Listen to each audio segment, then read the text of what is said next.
Alhamdulillah nahmaduhu wa nasta'inuhu wa nastaghfiruh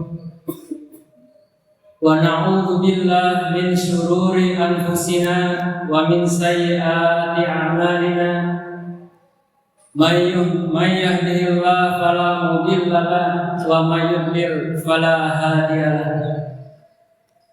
Ashhadu an la ilaha illallah wahdahu la syarika lah wa ashhadu anna Muhammadan abduhu wa rasuluhu alladzi la nabiyya ba'dahu. Amma ba'du fa ya ibadallah usikum wa iyaya bitaqwallah. Wa man yattaqillaha faqad faza fid dunya wal akhirah. Faqala Allah Ta'ala a'udzu billahi minasy syaithanir rajim. Bismillahirrahmanirrahim. Ya ayyuhalladzina amanu taqullaha wal tanzur nafsum ma qaddamat lighad. Wattaqullaha innallaha khabirum bima ta'malun. Wa qala Rasulullah sallallahu alaihi wasallam aw kama qala ittaqillaha haitsu ma kunta wa atbi'is sayyi'atal hasanata tamhuha wa khalidin nas bi khuluqin hasanin. Shadaqallah wa shadaqa Rasulul Karim. Hadirin ma'asyiral muslimin sidang Jumat rahimakumullah. Tentunya pada setiap mengawali khutbah, khatib memanjatkan puji syukur kepada Allah Subhanahu wa taala, mengajak yang sama-sama hadir pada kesempatan ini untuk menampakkan rasa syukur kita kepada Allah atas limpahan karunia nikmat yang telah Allah berikan kepada kita semua sampai detik ini. Yang paling besar setelah nikmat hidup dan kesehatan, paling besar setelah itu adalah nikmatnya hidayah, nikmatnya iman dan Islam. Karena apapun yang kita dapatkan setelah kita hidup, apapun yang kita rasakan setelah kita sehat, tanpa mendapatkan nikmat iman dan Islam, tanpa mendapatkan petunjuk dari Allah dengan hidayahnya, semuanya tidak bernilai apa-apa. Semuanya sia-sia didapatkan oleh kita, malah dapatnya nikmat dengan tanpa hidayah akhirnya menjadi istidraj. Nikmat yang diberikan adalah fasilitas supaya kita mendapatkan siksa dari Allah apabila nikmat ini tidak diiringi dengan petunjuk hidayah yang Allah berikan kepada kita semua. Oleh karenanya, hadirnya kita saat ini di masjid ini, di rumah Allah ini, untuk melaksanakan ibadah setelah rangkaian ibadah-ibadah lainnya setelah kita bangun tadi subuh. Ini adalah merupakan nikmat yang sangat besar sekali dibandingkan nikmat-nikmat yang lainnya. Oleh karenanya, besarkanlah, tampakkanlah puji syukur kita kepada Allah Subhanahu wa taala atas petunjuk Allah yang diberikan kepada kita semua. Allah berfirman di dalam Al-Qur'an ayat 185 dalam surat Al-Baqarah, "Wa litukabbirullaha 'ala ma hadakum wa la'allakum tashkurun." Penghujung ayat ini menyebutkan bahwa bersyukurnya kita, mengagungkannya kita kepada Allah Subhanahu wa taala yang paling besar adalah 'ala ma hadakum, atas petunjuk yang telah Allah berikan kepada kita semua. atas nikmat iman dan Islam kita semua. Semoga Allah tetap memberikan bimbingannya, mencurahkan kasih sayangnya dalam bentuk petunjuk hidayah kepada kita semua. Karena dari sekian miliar manusia, kita diantaranya adalah yang terpilih mendapatkan hidayah ini. Sebesar apapun hidayah yang sampai kepada hati kita, yang sampai pada diri kita, janganlah kita sia-siakan, pelihara, lestarikan, dan tumbuh suburkan, supaya kita bisa mendapatkan petunjuk hidup tidak sesat selama-lamanya selama hidup di dunia ini. Salawat dan salam kita sampaikan kepada junjungan alam suri tauladan kita semua, yakni Habibana wa Maulana Sayyidina Muhammad sallallahu alaihi wasallam, atas bimbingannya Rasulullah Muhammad sallallahu alaihi wasallam dalam mengaplikasikan hidayah dari Allah ini, membuat kita tidak tersesat dalam menjalankan ibadah kepada Allah Subhanahu wa taala. Sebesar apapun ibadah kita kepada Allah tanpa petunjuk yang diberikan tata caranya oleh Rasulullah, maka ibadah kita sia-sia pula. Oleh karenanya, bersyukur kita mendapatkan Rasulullah SAW yang tak henti-hentinya memberikan pengorbanan untuk kita semua, supaya hidayah ini sampai kepada kita dengan jelas, yaitu Rasulullah Muhammad SAW. Perbanyaklah sholawat kepada Rasulullah, galilah bersama-sama oleh kita semua apa yang menjadi ajaran atau apa yang menjadi tuntunan Rasulullah SAW dalam mengamalkan agama Islam yang mulia ini. Hadirin kaum muslimin rahimakumullah, tentunya takwa menjadi tema setiap khutbah Jumat, karena salah satu rukun dari khutbah Jumat adalah wasiat takwa. Dan takwa sudah kita pahami bersama bahwa takwa itu adalah proses kita selama hidup untuk menjalankan perintah Allah dan menjauhi larangan dari Allah Subhanahu wa taala. Jadi yang namanya proses tentunya tidak sekali dan berulang-ulang dan terus memperbaiki, dievaluasi, itu namanya takwa. Jadi takwa itu bukan sholat sekali, ngaji sekali, Jumatan sekali, ibadah-ibadah yang lain sekali dan kita sudah merasa takwa. Takwa adalah sebuah proses selama kita hidup, sehingga setelah ittaqullah, bertakwalah kepada Allah, ujungnya apa? Wala tamutunna illa wa antum muslimun. Di ujung hidup kita jangan sampai tidak bertakwa. Berarti takwa ini adalah sesuatu yang harus kita perjuangkan. Mengamalkan perintah Allah ini harus senantiasa kita perjuangkan. Tidak merasa puas dengan sholat kita saat ini. Seandainya kita sudah sholat subuh tadi subuh, jangan puas dengan sholat subuh tadi. Mari kita evaluasi apa kekurangan sholat subuh tadi. Seandainya sekarang hari ini kita melaksanakan ibadah Jumat yang Allah dan Rasulnya sampaikan bahwa hari Jumat adalah hari terbaik selama satu pekan ini, hari sucinya kaum muslimin, hari di mana Allah dan Rasulnya mengagungkan hari ini, memuliakan hari ini, mengajak kita untuk beribadah dengan sungguh-sungguh, meninggalkan semua transaksi, muamalah yang lainnya untuk melaksanakan ibadah Jumat ini.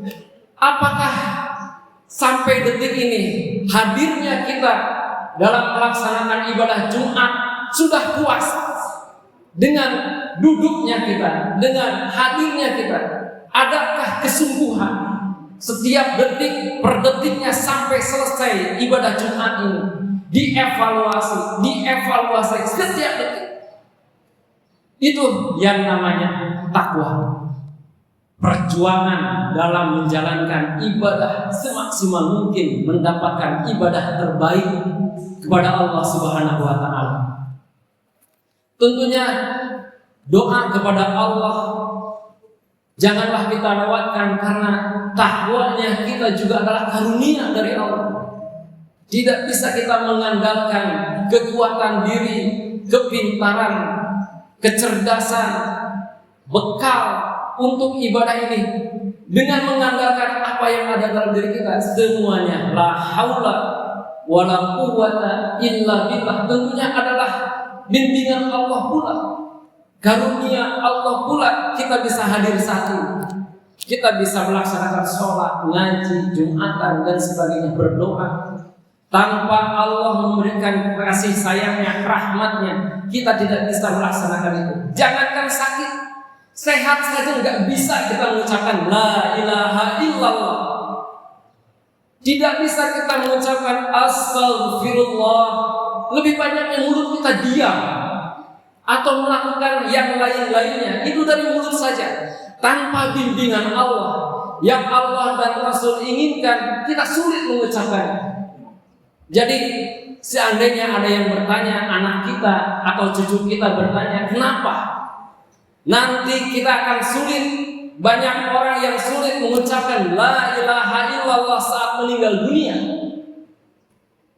Sebenarnya jangankan saat meninggal dunia, saat sakaratul maut, tapi saat sehat sekalipun, saat sekarang sekalipun, kita sangat jarang mengucapkan la ilaha illallah, jarang mengucapkan astagfirullah, jarang mengucapkan subhanallah dan yang lainnya. Itulah ciri-ciri hidayah yang sampai kepada kita. Sampai di mana kedekatan kita kepada Allah, sampai disitulah bukti hidayah yang ada dalam diri kita semua. Jadi mensyukuri nikmat hidayah itu adalah perjuangan, bukan pasif. Bukan diberikan oleh Allah itu hidayah langsung instan, tapi hidayah itu adalah perjuangan. Semuanya kita lakukan untuk mendapatkan hidayah ini. Kita bekerja, bagaimana bekerja ini? Justru dengan kerjanya hidayah bisa lebih banyak dapat. Kita bermuamalah dengan orang lain, bermasyarakat dan lain sebagainya. Bagaimana supaya itu muamalah, bekerja dan sebagainya menjadi jalan hidayah kepada kita semua. Itulah bukti dari bersyukurnya kita kepada Allah atas hidayah yang Allah berikan kepada kita semua. Nikmat iman, nikmat Islam, nikmat hidayah yang Allah berikan, semoga kita bisa jaga. Hadirin kaum muslimin rahimakumullah. Tentunya karena ini adalah aktif, tentunya ada naik turunnya. Kita beribadah kepada Allah itu ada naik turunnya. Rasa dalam beribadah itu ada naik turunnya. Maka tidak aneh kalau Rasul bilang bahwa al-imanu qad yazidu wa qad yanqusu. Iman itu kadang bertambah dan kadang berkurang. Yazidu bin ta'ah, ternyata iman itu bisa bertambah kalau kita memaksakan diri untuk taat kepada Allah. Jadi taat itu bukan Allah yang senantiasa berikan semuanya, Allah hanya memberikan fasilitas hidayah kepada kita. Kitanya yang bergerak untuk melaksanakan hidayah ini. Semakin banyak bergerak memaksakan ketaatan kepada diri kita kepada Allah SWT, insya Allah iman kita semakin tumbuh, semakin subur. Tapi kalau kitanya fasik, diam saja setelah Allah berikan hidayah, dari speaker-speaker masjid, dari televisi, dari YouTube, dari Instagram, dari apapun media, Allah berikan hidayah kepada kita semua dan kita lewatkan semua. Kita biarkan itu hidayah tidak nyangkut sedikit pun kepada diri kita, maka Jangankan berbuat maksiat yang jelas-jelas dilarang Allah, diamnya saja, tidak bergerak dalam taat saja, ini bisa membuat iman kita berkurang. Waqad yanqus, iman kita akan stuck, akan berkurang kalau kitanya tidak aktif. Hadirin kaum muslimin sidang jemaah rahimakumullah. Selain itu, ada hal-hal yang harus kita jaga dari hama. Tentunya kalau kita bercocok tanam atau kita menanam sesuatu, tentunya ada yang bisa menjadi hama buat tanaman kita. Begitu pula dengan iman kita. Iman kita jangan lupa ada hama-hamanya. Di antaranya adalah syirik kepada Allah Subhanahu wa taala. Jangan sampai apapun fenomena alam, apapun yang terjadi kepada diri kita sampai kepada syirik. Ada kepercayaan kepada yang lain selain kepada Allah. Dari hal-hal kecil, apalagi kepada hal-hal yang besar, yang menganggap bahwa aturan Allah itu ada yang menyamai, atau ada aturan lain yang sama dengan aturan Allah, yang sekarang marah menyebutkan bahwa agama itu sama semuanya. Ini bisa menjadikan murtad syirik untuk diri kita semua. Hati-hati dengan kesyirikan-kesyirikan, menduakan hati selain kepada Allah Subhanahu wa taala. Allah berfirman di dalam Al-Quran surat An-Nisa ayat 68, sesungguhnya Allah tidak mengampuni dosa syirik, dan Dia mengampuni dosa selain syirik bagi yang Dia kehendaki. Yang kedua, salah satu dari hama iman adalah riya. Ketika kita beramal dengan keimanan kita, beramal soleh dengan keislaman kita, hati-hati dengan inginnya dinilai kita oleh makhluk. Lepaskan dari penilaian makhluk. Mari bersama-sama kita berusaha melatih diri agar kita beramal tanpa riya. Rasulullah SAW menyampaikan di dalam hadis riwayat Ahmad, sesungguhnya yang paling aku khawatirkan atas kalian adalah syirik kecil. Para sahabat bertanya, apakah itu ya Rasulullah? Rasul menjawab, ar-riya. Yang selanjutnya, hama dari keimanan kita adalah bid'ah. Agama kita sudah sempurna. Yang sudah sempurna janganlah kita tambah-tambahkan dan kita kurang-kurangkan.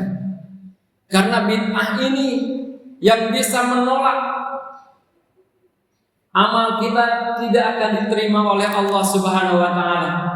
Rasulullah SAW menyampaikan dalam hadis riwayat Bukhari Muslim, barang siapa yang mengada-ada dalam urusan agama ini yang bukan berasal darinya, maka ia tertolak. Selanjutnya, yang menjadi hama dari keimanan kita adalah mendawamkan dosa. Menganggap Allah itu tidak menyaksikan dosa yang kita lakukan, sekecil apapun itu dosa. Ini mah dosa kecil, tapi dilakukan terus-terusan tanpa taubat.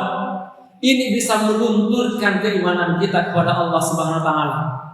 Allah berfirman di dalam Quran surat Al-An'am ayat 120, dan tinggalkanlah dosa yang tampak maupun yang tersembunyi. Sesungguhnya orang-orang yang mengerjakan dosa kelak akan diberi balasan disebabkan apa yang mereka kerjakan. Demikian mudah-mudahan Allah Subhanahu wa taala setelah memberikan sumber-sumber hidayah yang menjadi syariat hidayah sampai kepada kita semua, kita juga diberikan pula imunitas diri kita dari hama-hama keimanan ini. Di antaranya adalah sering belajar agama ini, perdalam agama ini, karena kita akan bisa melakukan agama ini dengan pasti, dengan tenang setelah kita tahu ilmunya. Semoga apa yang kita kehendaki, apa yang kita cita-citakan Allah kabulkan. Barakallahu li wa lakum.